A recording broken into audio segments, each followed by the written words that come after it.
get a mouse, cause I'm an albatross.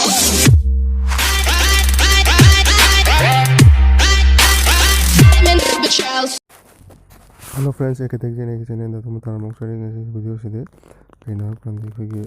Play store की Matang play store की tips and trick मरी की मतंग दे tips and trick मरी से करे नो है तो मैं अपने ये भी तो का मरी शो बगे ट्रिक्स है ना मैं आंते है ना काना करने है तारे तो मरी शो बगे ट्रिक्स है मैं आम भी भी रगा सपी है तारे तो फास्ट हम प्ले स्टोर संग तरह प्ले स्टोर संग मतंग दा फिर प्ले स्टोर है से देखो कि अनोबा अपडेट लाख को पता होगा से तो इसी की प्ले स्टोर की स्क्रीन से कोई येंबदा खोपदा अनोबा अपडेट लाखपै मतुंग इने याम नुंगाय हाइब तारे कस्टमाइज से अदो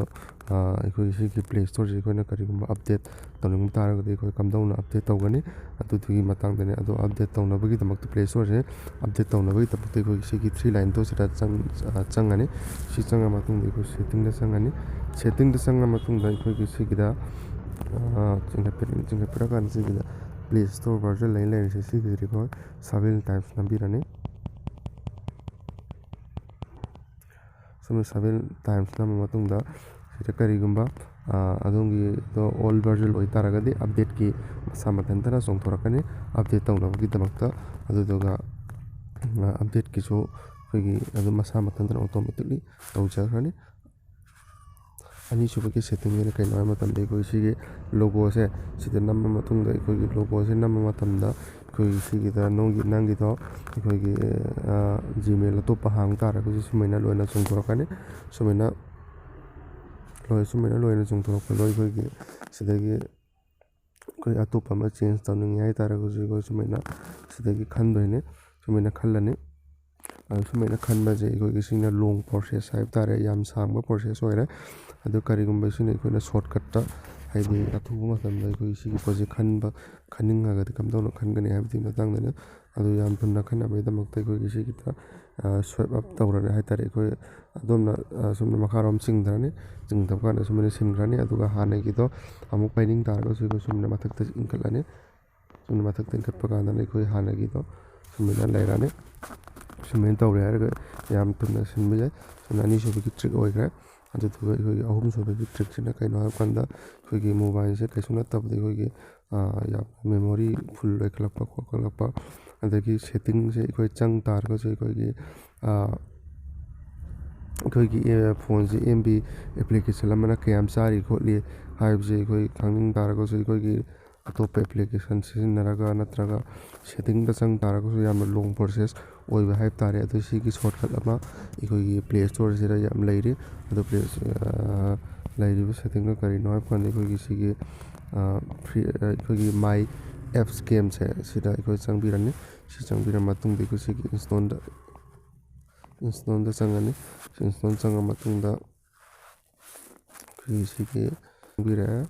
सिदा अखोई सिगी स्टोरेज से जोंथोरे स्टोरेज नंबिरने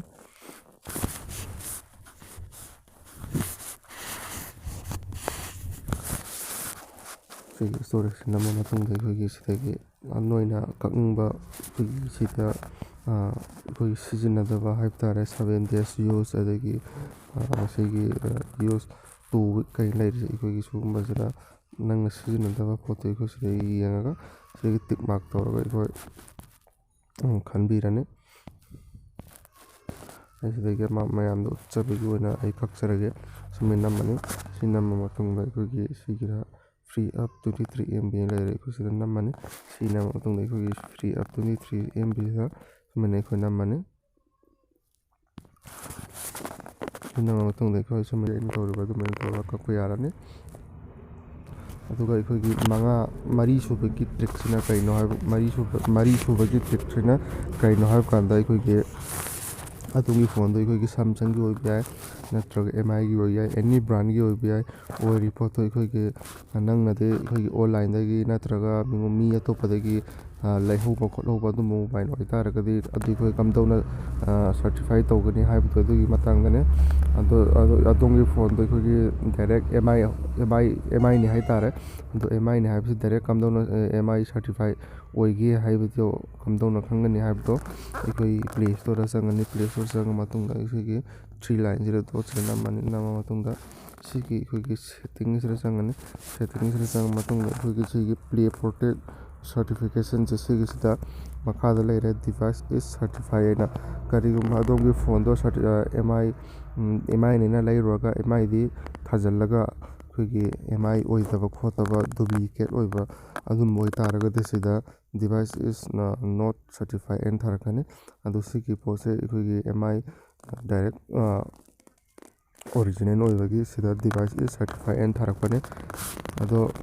ꯚꯤꯗꯤꯑꯣꯁꯤ ꯌꯥꯝ ꯅꯨꯡꯉꯥꯏꯔꯝꯒꯅꯤ ꯈꯜꯂꯦ ꯑꯗꯣ ꯑꯩꯒꯤ ꯚꯤꯗꯤꯑꯣꯁꯤꯕꯨ ꯃꯌꯥꯝꯅ ꯂꯥꯏꯛ ꯇꯧꯕꯤꯌꯨ ꯑꯗꯨꯒ ꯑꯩꯒꯤ ꯆꯦꯅꯦꯜ ꯑꯁꯤꯕꯨꯁꯨ